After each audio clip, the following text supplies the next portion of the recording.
Hey everybody, Adam here, and so this one's a straight to video special. This one's gonna be a little different. So, for a while now, I've had people asking me for help with sideboarding, and I will tell you that I am not a world-class Magic player. I don't think that I'm probably not the person that you should be looking for sideboard guides from, but I get asked enough that I kind of wanted to go over this a little bit and kind of walk through my mental process, because if it's helpful for people, that's awesome. So here's what this means. Okay, so we're going to take the same vintage Esper Tinker list that I've been playing recently, and then what I'm going to do is I'm going to look at the top, let's say 10 decks per MTG Goldfish results right now. I know that that's not accurate, just for a reference point. And we're going to see, in those matchups, how would I sideboard? What comes in, what comes out, what's the reason? I will start this off by saying that the initial responses I'm going to give for each of these matchups is going to be based on what I think is the optimal, what I normally expect in that matchup. All of these come with a caveat that if your opponent is playing the matchup differently than you would anticipate, or differently than I would anticipate, I suppose, you may board differently. So let's start. The very first one is Breach. So, opponent is playing Breach. What am I interested in? Well, I like a Prismatic Ending. I like a Soul Guide Lantern. I like an Opposition Agent. I don't want to play Vampiric Tutor. I don't want to play Mystical Tutor. And then I don't really think that I'm in the position to play Yawgmoth's Will. So, that's step one. There's a conversation to be had about some other pieces, but so step one here is in Prismatic Ending, Opposition Agent, Soul Guide Lantern, out Mystical Tutor, Vampiric Tutor, Yawgmoth's Will. Okay, so why? So the whole line of logic here is that I think in this matchup, we are the control deck. This goes back to the old philosophy, who's the beatdown? And so the whole notion is here, what is our role in the matchup? Well, I think that opponent is a better combo deck than we are. Breach is something that takes very few resources to set up, and is infinite. So, with that being said, they have a lot of ways to get that to work out. They also have a lot of main deck interaction that is very good against what we're doing. So, with all of that said, I think that it's very important that we realize that I think in the Breach matchup, our opponent is the better combo deck. As such, we need to become a control deck. We want to make sure that what we're doing is being as interactive as possible and interacting the most meaningful ways possible. So, that means I don't want to play Vampiric Tutor or Mystical Tutor. I'm not trying to go fast. I'm trying to make sure that they don't kill me, and we'll figure some stuff out. Yawgmoth's Will I also see as a combo card. This is a card that is often good when you want to try to do something huge and busted over a single turn. We're not looking to have those turns against Breach. It's just not the life we're living. So, I don't think that we have time to cast a 3-mana card if the value we get from that card is just like playing a land and like holding up a Flusterstorm or something. Like we just do not have the kind, we're not trying to take that kind of role in the matchup. So as such, I think Yawgmoth's Will is out. Now, this is level 1. This is the average Breach opponent, or what I would expect from the average Breach opponent. This is the way I would play the game.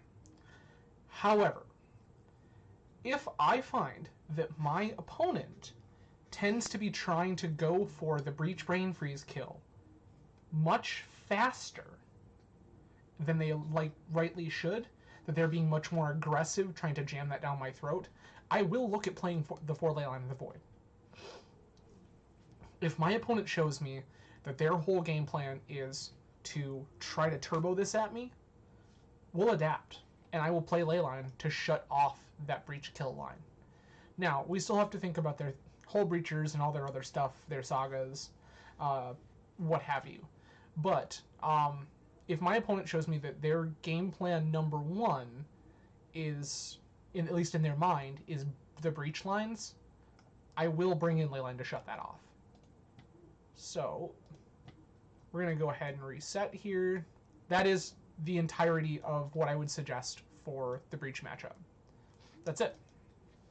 Okay, so next matchup is the Rug or 4-color Deathrite Shaman, like Planeswalker decks. Okay, so this makes enough sense.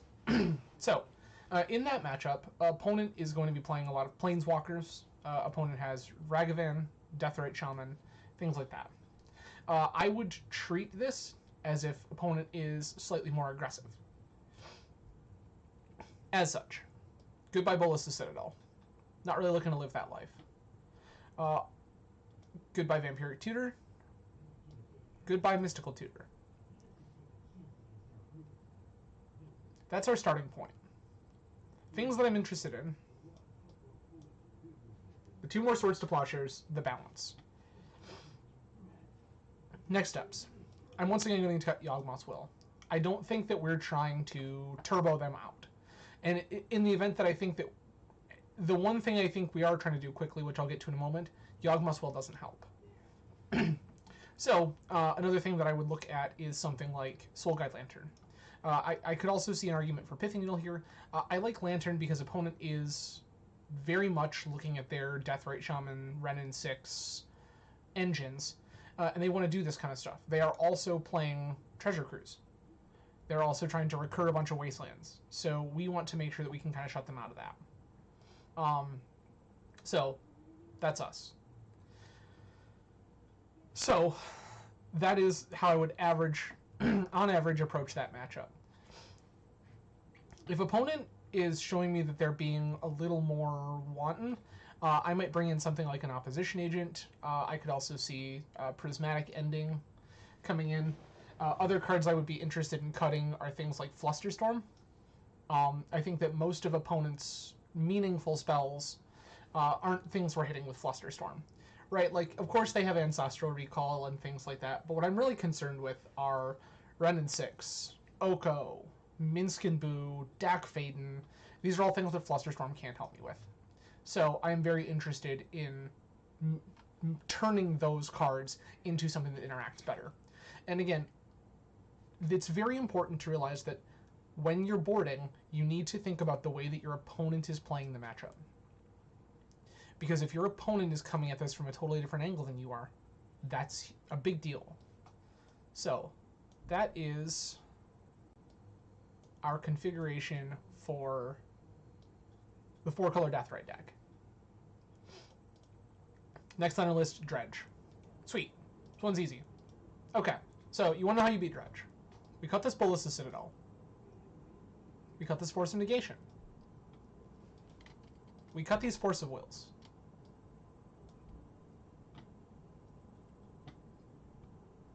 We cut Mental Misstep. Okay. Then we board in 4 Leyline of the Void, Tabernacle, Balance, Soul Guide Lantern. That's it. What we're going to do, we want Graveyard Hate. We want to shut them out. Tabernacle is going to make it very, very difficult for them to keep things in play. We're into that life. Balance, again, we just want to get rid of their stuff. Soul Guide Lantern, another piece of Graveyard Hate, can be tutored off Urza Saga. This is fantastic. So, that is the primary plan here. 15... Oh. I'm sorry. That is not the entirety. So, we have all of this. I'm also going to get rid of this Yawgwill. And I want to play this Pithing Needle.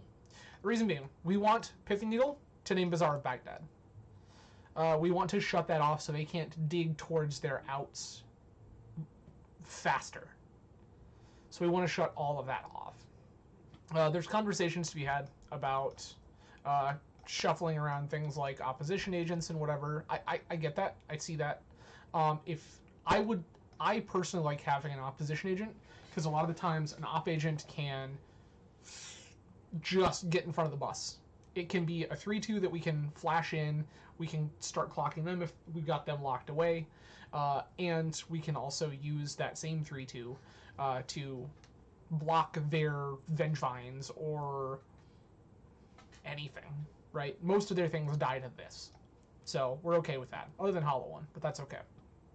So that is our dredge plan. That is the most cards we're going to board in one shot.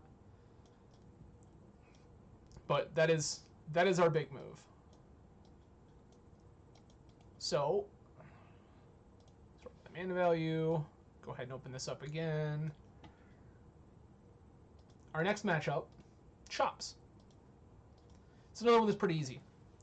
So luckily, we have cards in our deck that are just actively bad whenever our opponent is trying to play the workshops. Those cards that are bad include Mental Misstep. Actually, what I'm going to do here, shuffle this aside. Mental Misstep. 4 copies of Flusterstorm. Bolus' Citadel. And then we're going to board in at least these 6. Other conversations can be had about Balance and Pithy Needle. Both of those are totally fine choices. If you feel like your opponent is playing the variety of shops where they are overextending, if they are playing aggressive Ravager shop stacks, things like that, then I think that Balance gains points. If your opponent is playing in such a fashion that they are, if they're playing Stonecoil Serpent, things like that, Balance gains more points.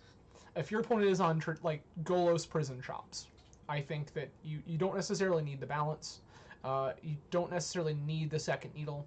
What you do need is the 2 Hurkyl's Recalls, the Fragmentize, the couple of Plows, and this Prismatic Ending. This is going to clean up all of the stuff that we just want gone.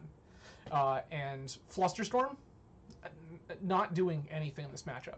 Mental Misstep, maybe we counter a Soul Ring or a Manifold Key or something.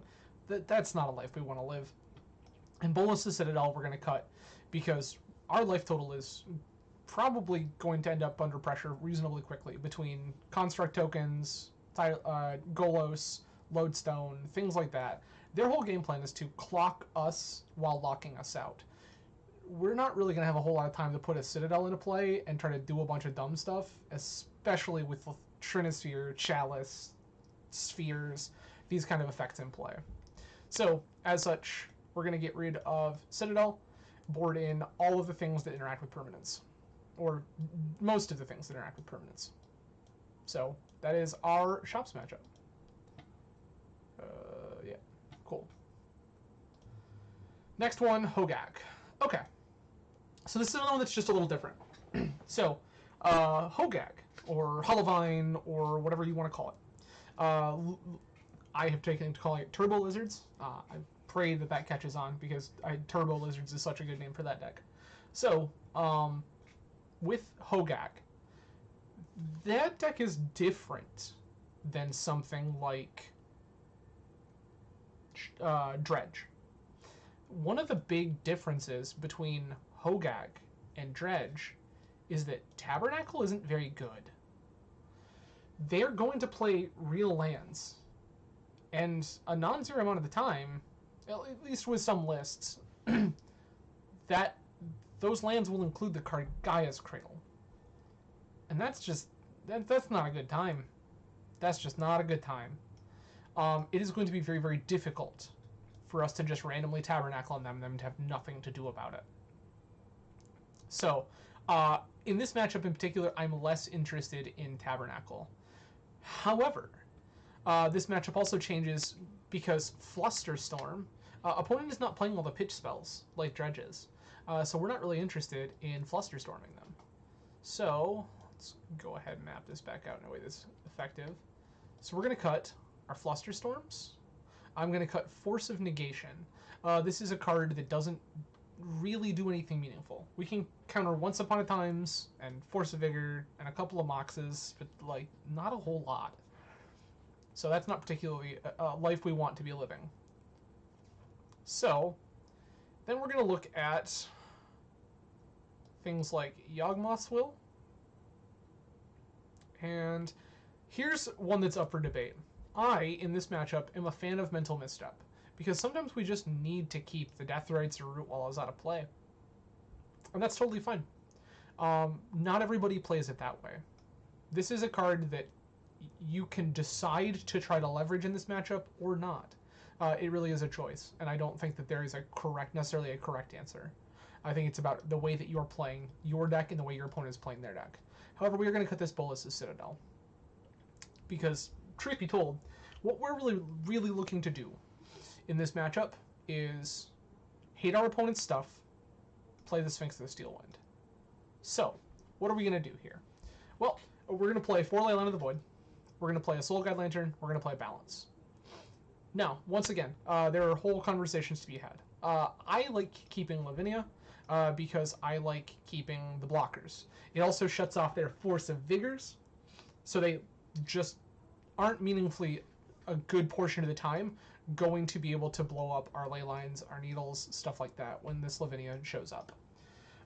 But if you are looking to play something even more controlling in this matchup, then what I could suggest is you'll cut Mystical Tutor, Vampiric Tutor, and 2 Lavinias, and add to your swath these Swords to Plowshares, Prismatic Ending, and then one of these last 2 cards, Tabernacle at Pendrevale or Opposition Agent. Personally, I would play Opposition Agent because I think that the 3/2 body and shutting off their fetch lands and things of that nature is very, very good. I don't think that Tabernacle is going to do what we want it to do a good portion of the time, especially if opponent is on the Gaia's Cradle build. However, your mileage may vary. Please do this as you see fit. Again, I tend to try to take a light touch when I sideboard, when I'm doing these kind of things, because I want to maintain as much of my original strategy as possible. But some people would rather go all in on hate, grind the game out, and then we'll get to a Sphinx eventually when opponent can't do shit. That's also fine.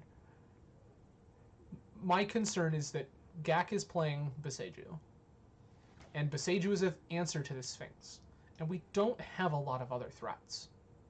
So if opponent Boseijus this Sphinx, and we were in on, let's do that in a hurry with a little bit of disruption, we could be in trouble. So think about that. When you sideboard, think about the way your opponent's playing the matchup. Think about the way that you're going to pace yourself in the matchup. Okay. Next one, Doomsday. So, another one that's interesting. There are a few different approaches you could take to this. I'm going to kind of go over what I'm particularly a fan of. And honestly, it's not really that crazy.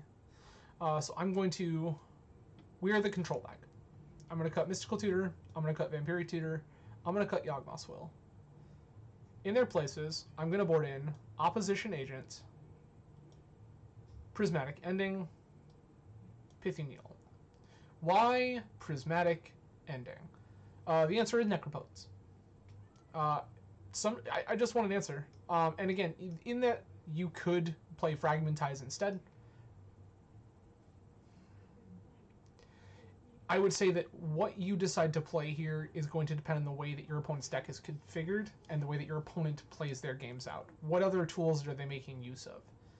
So, for example, I'm looking at a recent 5-1 challenge list by Hardy, Hardi, and in their sideboard, they have things like Sheoldred the Apocalypse, Murktide Regent. These are things that, Prismatic Ending, being able to hit Necro and these idiots, well, one of these idiots, pretty okay. So that's a thing that I like. But I won't say that that's necessarily the correct answer. If it felt better to you to play Fragmentize instead, to interact with Necro and some of the fast mana and stuff like that, that's okay. If you wanted to try to go more in on removal, expecting your opponent to try to do more of this, that's also fine. If you thought that you wanted to try to leyline your opponent, I I don't know that I would personally get behind this notion, but like, if that's what you think you got to do. But personally, I again, pretty light touch here. I want Prismatic Ending, I want Pithy Needle, I want Bolus the Citadel, I'm going to cut combo cards. I want to slow down, I want to beat a control deck, will win eventually. I just want to have a density of hate. And between Lavinia, Opposition Agent, Flusters, Misstep, Force of Negation, we're in a pretty good spot. So that is how I would board for Doomsday. Move these back in here. Shit. What did we... Oh, it's the Fragmentize. Get out of here. Okay. 1, 2, 3, 4, 5, 6. Over halfway there already. Next one is Bug. Yup. Okay. I'll walk you down this one, but this is one that I think really kind of speaks for itself. Okay. What is Bug doing that we're worried about? Planeswalkers and creatures. How do we beat Bug's Planeswalkers and creatures? Counterspells and removal. Sick. Okay. So, first thing I'm cutting, Flusterstorm. Actually, first thing I'm cutting, Vamp Tutor, Mystical Tutor, and then some number of Flusterstorm. Again, you can think about the exact number of Flusterstorm you're cutting based on your opponent's play patterns and what they're doing. But I'm going to board in these 2 Plows, this Balance, this Prismatic Ending,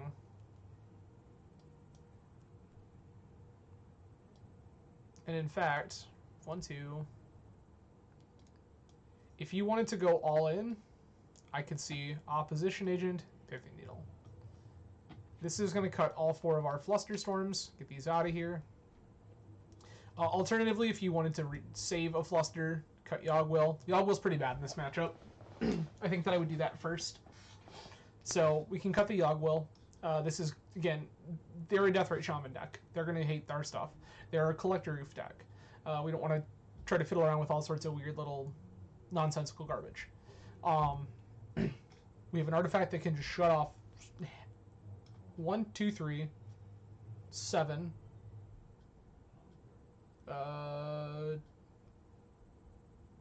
11, 12, 15, 18. So we have a 1-mana artifact that shuts off 18 cards in their deck. Like, cool. That's pretty good. We can shut off Deathrite Shamans if that's a problem. Actually, with 20 cards. I didn't count the Scavenging Oozes. So we have the ability to shut off some amount of their stuff. Realistically, what we're looking to do here is Sphinx. And in fact, I'm changing my mind here. And this is probably more in line with what you've seen me do before, but this is, again, really dependent on the way that your Bug opponent's playing. I think that if your Bug opponent decides that they want to try to be the aggressor, then Citadel is bad. I think if your Bug opponent thinks they're the control deck, you can play your Citadel. It's really strange, and it's something you need to evaluate on the fly, but read your Bug opponent. Does your Bug opponent think that they're the aggro deck with their Tarmogoyfs and Leovolds and all of their creatures? Or do they think that they're the control deck? If they think they're the control deck, play Bolus the Citadel. If they think they're the aggro deck, don't play the thing that costs you life. Pretty straightforward? I hope so. But yeah, it's really, like, I would say that it's pretty simple in that one. Like, Sphinx is the best card in their deck. They literally can't... Well, 2 Boseiju. They have 2 Boseiju in their 75 that answer this card outright. We're probably okay.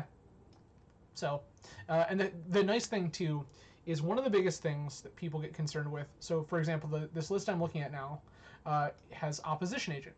So people get concerned with, okay, what happens if my opponent, shuts off my Tinker lines? As Esper, we can just cast this, and that's fine. I have played a number of games where the answer to my solutions was hard cast Sphinx of the Steel Wind. And my opponent was ready with Force of Negation, double Flusterstorm, whatever. And I just cast a creature, and they lost the game. Like, remember, you can cast this. It's okay. Yes, it costs 8 mana, but it's going to get around a lot of nonsense. So, big fan of just casting Sphinx. Big reason I like playing Esper right now. That's 7. 8, Jeskai. I'm going to be real with you, I haven't looked at a Jeskai list in a while, so I'm going to take a minute to kind of piece this together.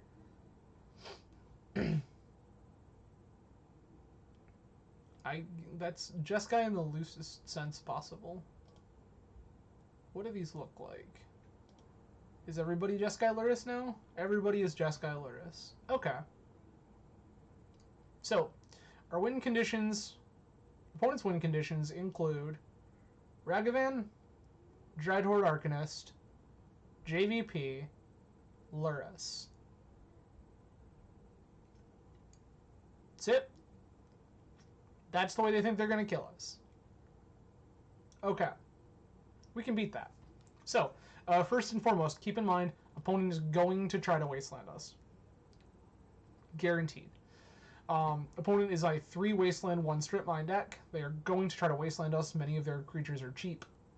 So, also, Bolas of Citadel, get out of here. We're not looking to live that kind of life.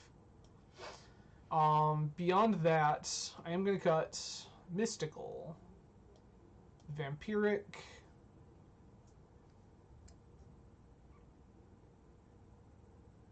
Yogwill. I am going to board in Plow, Plow, Balance, Ending. There's a whole thing here we can sit here and talk about that I think involves something to the effect of cutting something like Merchant Scroll to board in something like Soul Guide Lantern. Reason being, opponent is a Dreadhorde Arcanist, Luris, Jace Vryn's Prodigy deck. We do want to make sure that their graveyard is not a tool that they have a ton of access to. That said, one of the ways we can do that is just shutting off all of their things that would care about the graveyard in the first place. If we just sit here and bully the Luris, the Ragavan, the Dreadhorde, we can get there. Balance is going to be very, very good. Our opponent is trying to play creatures. That is how they plan on winning the game. This is very good at dealing with creatures. So, I like things like this. Opponent is playing 4 Mishra's Bauble from the list I'm looking at here. So cards like Lavinia gain percentage points because they're not just on Color Mox's Lotus. They're also playing these 4 Mishra's Bauble. Mental Misstep is hot here. Opponent has a lot of 1-drops. A lot. It goes up, likely goes up to a full 4 Swords to Plowshares against us post-board because of this card. Swords to Plowshares is their answer to this card at the end. So, worth noting. But, yeah, I'm going to go pretty light touch here. I'm going to likely play these 4. And if I think that opponent is graveyard heavy enough that I need to concern myself with actual graveyard hate, I will board in Soul Guide Lantern and cut something to the effect of Merchant Scroll. Something that is kind of clunky. Not really going to do what I need it to do in the long term. Really hard to telegraph against the Pyroblast, Swords to Plowshares, whatever deck. We're not trying to live that life. So that is how I would board for the Jeskai matchup, specifically Jeskai Luris. Next one, PO. Cool. If you want to beat PO,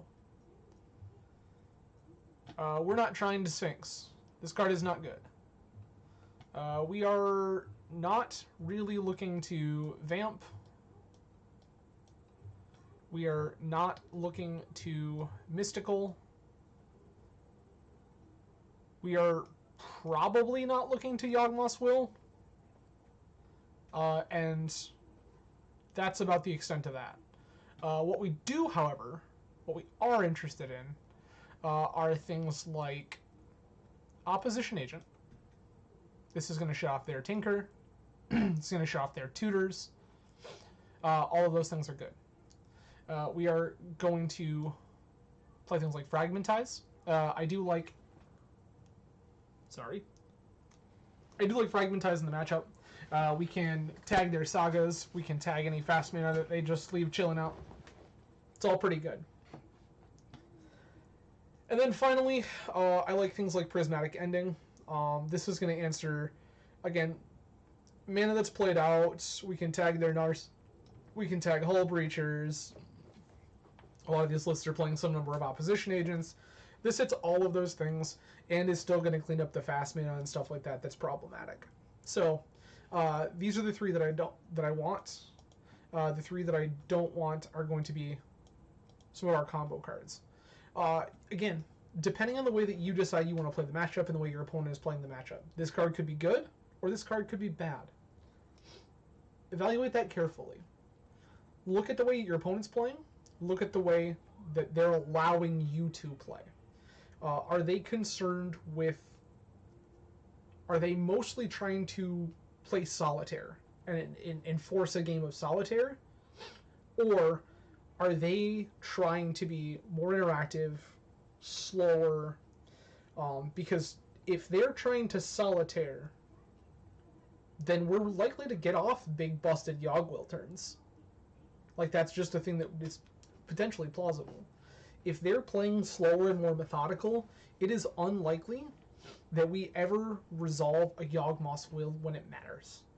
And as such, I don't think it's worth playing if your opponent is trying to play a more slow, methodical game. That said, a lot of the PO opponents I've played against tend to try to turbo it. They want to draw all the cards as fast as possible, and as such, there's just times when we get to do our thing and we have busted Yogg-Will turns. So that's where that one lies. Here's those. Cut these. Alright. 2, 3, 4, 5, 6, 7, 8, 9. And the last one in our top 10 here, I'm actually probably going to go to the 11th one because I think that's important. Number 10, Oath of Druids. Okay, so this is a weird one. In this matchup, we're the ones determining what's up. We're the ones deciding what is the pace that we're playing at here. Because the reality of the situation is that our opponent is cool with whatever. Our opponent is fine jamming an Oath down our throat on turn 2, oathing into our Griselbrand, and going bananas. But our opponent is also cool just like playing this Planeswalker control game and sitting back. So when you play against Oath, you really need to evaluate what is the pace that you want to set. Are we trying to play a grindier game? Or are we both just trying to blitz each other? If we're both trying to blitz each other, then honestly, I like going very, very, very minimal. I like Fragmentize. I like Op Agent. I like Ending. End. That's it. In those circumstances, I'm going to cut Vampiric, Mystical, Yawgmoth's Will. Pretty straightforward. In the event that we have decided instead that we are going to play a slower, more methodical game against Oath, then what we're going to do on top of what we've already done here, so I will cut Vamp, Mystical, Yogg-Will. What we're also going to do is board in a couple of Plows, Pithy Needle, and a Balance. So, we're going to board in 7 more cards. When we board in these 7 more cards, when we board in these 7 cards, we've currently cut 3. What we're going to start looking at, if we're going to play this slower, more methodical game, I probably want to cut Bolas's Citadel. I'm going to actually... I done goofed. If we're trying to turbo each other, we're going to leave in Yawgmoth's Will. We're likely going to cut something to the effect of like Merchant Scroll or Dig Through Time. So, this is our first 3. My apologies. In the event that we're going to play this more methodical game, we're going to leave that Dig Through Time instead. We are going to cut this Yawgmoth's Will.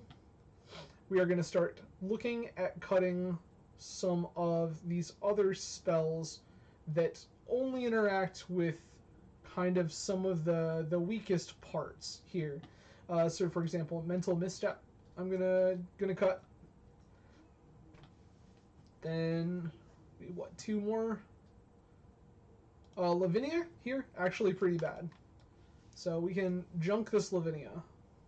Op Agent is great because opponent is trying to set up a lot of their stuff over various turns. They are going to use things like 1, 2, 3, 4, 5 fetch lands that we can shut off. We're generally okay with Opposition Agent. It's going to slow them down enough that it matters. So we don't hate these things.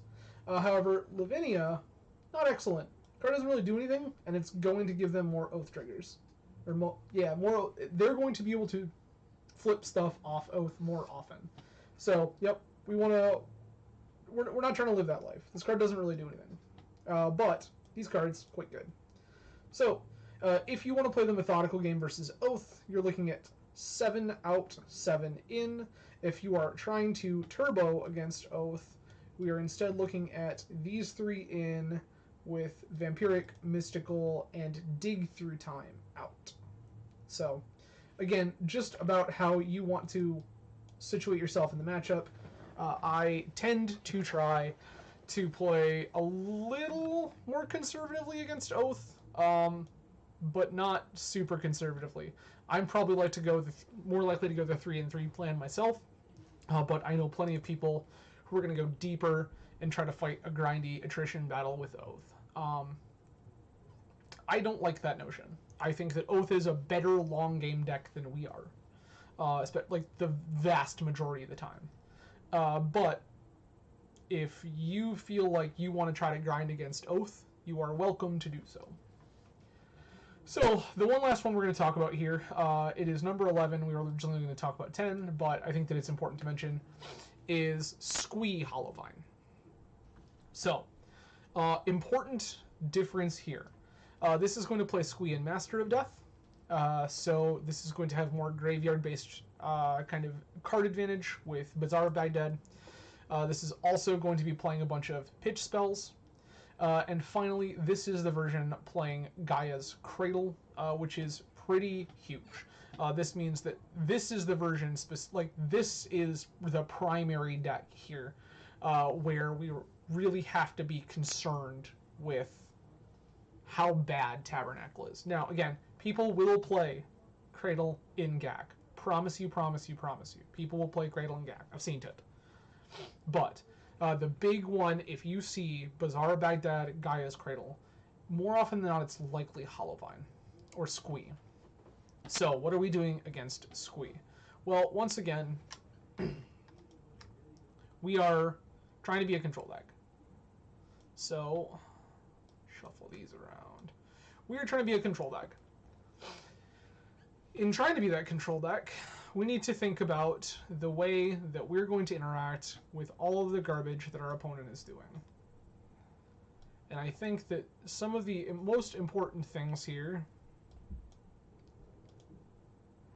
these 5, and I want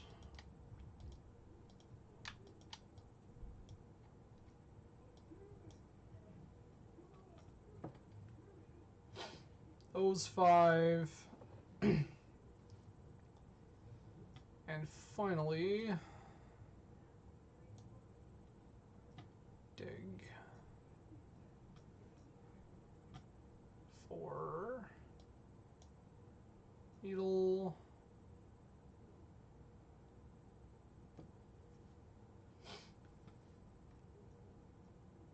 scroll, 4 lantern. So again, this is going to be a big one. I'm going to kind of break this down.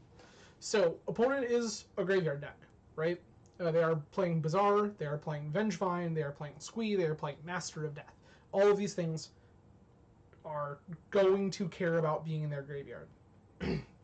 As such, we need our graveyard hate.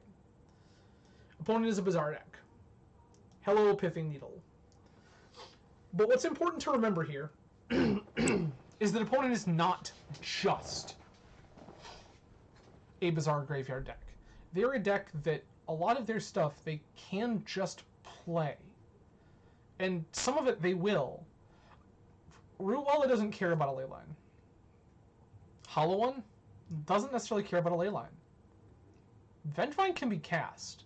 I had a stream a couple of weeks ago where I looked like I was in good shape playing against a Vengevine Bazaar deck, where I went turn 1, pre-game leyline, Mox, Needle Bazaar, Tabernacle, go. That's a pretty systematic dismantling of what my opponent could be doing. But my opponent instead followed up with Mox, Black Lotus, Vengevine. Attack you. And because I kept this hand that was a little... didn't really do anything, but had all of these supremely hateful pieces, I just died to that Vengevine. My opponent just cast a 4/3 on turn 1, and I died. Because I never drew anything to get that Vengevine off the table. And I just died. Now, do I think that that's like going to happen all the time? No. But it's important to remember that these decks, some of these Bazaar Vengevine decks, they're going to be okay with a leyline in play. They're going to survive. But we need to think about what our game plan is. So again, leyline, great. Lantern, good. Needle, great. Balance, out of control. This is the cards that our opponents are going to have a hard time beating. Now, what is important here? You'll notice our deck still contains Flusterstorm and Force of Will. So this is fundamentally different than the way we boarded against Dredge and the way we boarded against Hogak. Why is that? Well, here's why. Against Hogak, they're not really casting that many non-creature spells. They're not playing a bunch of pitch cards, and so Flusterstorm isn't very good. But Force of Will's okay. Force of Will's going to answer some of their nastiest garbage before it ever shows up. The Vengevine that we just don't have another answer to, a Hogak, things like that. Against Dredge, they're not casting anything. Not anything reasonable. Most of their spells, or most of their attackers, most of their pressure is coming from the graveyard. So Force of Will's not really doing a ton. Flusterstorm, however, is going to bully the hell out of all of Dredge's pitch spells. Squee lives somewhere in between. Squee is mostly a Bazaar deck. They're playing a bunch of pitch spells. But they're also just playing a bunch of idiots and like a Gaia's Cradle and some other lands. And like that's okay. So we do need to consciously think about like this probably isn't going to do the job. Like a leyline alone might not do the job. But having Force of Will to shut down threats that we can't necessarily answer, pretty good. Having Flusterstorm to counter their pitch spells, they're going to target our Leyline of the Voids, kind of try to force our stuff. All this is still pretty good. So, Squee is very different than the other Bazaar decks, and so you really, you need to evaluate your sideboarding differently. Again, we're going to shift into a control deck, but even in doing so, we're going to cut two of our cards that are like fundamentally control cards, right? We're going to cut our Merchant Scroll and our Dig Through Time, because we just cannot be bothered to be trying to do this. All of this is so much better. So, that's it for me, everybody. Again, this was just a quick one. After umpteen people reaching out to me asking about, hey, how do you sideboard? Can you teach me how to? This was easier. So I'm going to post a link to this exact deck list down below because I realized that I haven't done that yet. So if anybody wants to check out the Esper Tinker list we've been playing, I'll have a deck list link in the description. But I just wanted to throw out a video kind of explaining my philosophies with sideboarding and kind of evaluating different matchups with this deck specifically. Hopefully that gives people kind of a frame of reference. And I guess one final thing here is that I've done all this. We're sitting at just over 45 minutes into this video, but I want you to know that, like, my way is not the way. And anybody that tells you that their way is the way is out of their fucking mind. The way that you sideboard has to be an extension of the way that you play the deck, the way that you evaluate a matchup. So while I'm sitting here for 45 minutes telling you what I do, that's because of how I play the deck. That's because of the way that I evaluate these matchups. If you're taking different approaches, that can be just fine. Now, mind you, right? Like, pro tip: don't leave your Ballista Citadel in against shops. It's bad. You will put it into play, not be able to cast your shit, and die. But, like, there are definitely different approaches you can take to some of these matchups. You can board in Tabernacle against Squee. It's okay. You can board in Tabernacle against Hogak. It's okay. There are all sorts of other options that I didn't discuss here that you could do. I've been talking myself about this very list, cutting this Force of Negation, moving it to the sideboard, and getting myself this second Opposition Agent main. You saw here that I'm boarding it in a reasonable amount of time. So, totally something to consider, right? That this is my way. It's not the way. So whenever you're looking at a sideboard, if something doesn't make sense to you, change it. Absolutely change it. Because the thing is that your sideboard needs to serve the way that you're playing the deck. And if you're not playing the deck in such a fashion that you're if you're not playing Esper in such a fashion that you're leveraging balance, maybe it shouldn't be in your list. If you're not playing Esper in such a fashion that you're leveraging Fragmentize, maybe it shouldn't be in your list. And that's all okay. Like, that's the beauty of all of this, is that we all get to make these choices. And it doesn't have to be that one of them is explicitly correct. But I definitely suggest that, like, you evaluate the way that you look at these matchups, the way that you're playing, the way that your opponent's playing, and, like, shift accordingly. And if you see over the course of dozens and dozens and dozens of games that something in a sideboard isn't serving you, or your deck configuration just doesn't work quite right for the way that you're playing the deck, change it. That's it from me, everybody. I will see you all again soon. Again, this was just a quick one. This is going to be a directed video, but I wanted to throw this out there. I'm sorry, I forgot your name, so we're going to do this real quick. Because one of you reached out to me on Twitter, which is what sparked this whole thing. Brandon Watson. Brandon, thank you so much. I do appreciate you kind of starting all of this. I've had a lot of people asking, a lot of you have asked about various sideboarding tips and tricks and things like that. But Brandon poked me today on Twitter and said, hey, I'm curious about the Esper list you've been playing. So I went ahead and I figured this was the easiest way to try to map all this out. I hope this is helpful for people. If you have questions, comments, please leave them in the comments below. Reach out to me. I'm always happy to discuss things.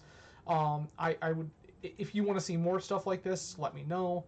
If you are curious about the way that I approach other decks or other games or things like that, please. I love interacting with all of you. It is the main reason that I started making content, was to interact with all of you. When I was locked away at home, being the recluse that I am anymore because of the state of the world, I wanted to get back that feeling of having cool games of Magic and cool discussions about Magic with people I enjoyed. And I felt like this was the way to do it. So I really do appreciate all of you who have been supporting me. absolutely means the world to me. We're over a year now, so the stream is over a year old. It's like I can hardly believe it, but the stream is over 1 year old, and my D drive is screaming at me because I'm in desperate need of an external backup.